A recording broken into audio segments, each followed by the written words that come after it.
Hello traders, Gary Wagner here, 1140 in Honolulu, 540 in New York on Friday. Happy Aloha Friday, as we say on the island.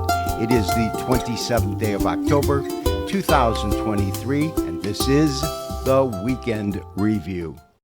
This daily chart of December gold absolutely doesn't say the whole picture because it doesn't include aftermarket trading in Globex. But according to this chart, gold gained $1.10, opening at $19.95, trading to a high of $2,019.70, but closing at $1,998.50. To view the real activity, we'll need to pull up an intraday chart. The real picture, as I said, needs to be seen through the eyes of an intraday chart. We are looking at a 2-hour standard candlestick chart of COMEX gold, the December contract. We can see that in a 4-hour period, gold started trading at $1,989.70.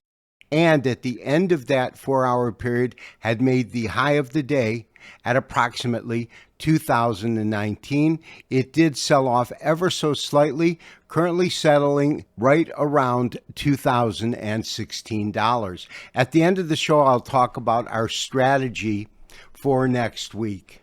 However, before I do that, I do want to take a look at some of the technical levels of support and resistance. However, there's a huge caveat to that, and that is that recent gains in the precious yellow metal have been fueled by geopolitical tensions beginning in Ukraine after the Russian invasion. Of course, China and the United States have been squabbling over China's expansion of the South China Sea.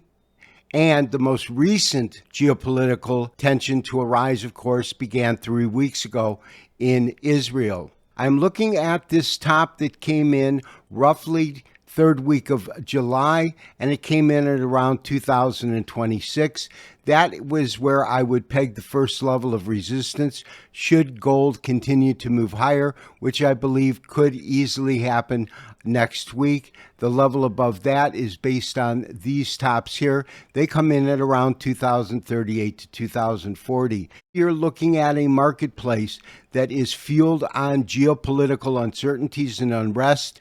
We certainly have defined that worldwide, as you read in our opening letter, could easily go to a new record high. The record high on this continuous contract is 2143, and that's, of course, based on the December contract of COMEX gold. We're looking at a daily chart of December silver. It has been incrementally moving lower over the entire week, now at $22.88.5. It broke just the other day below $23.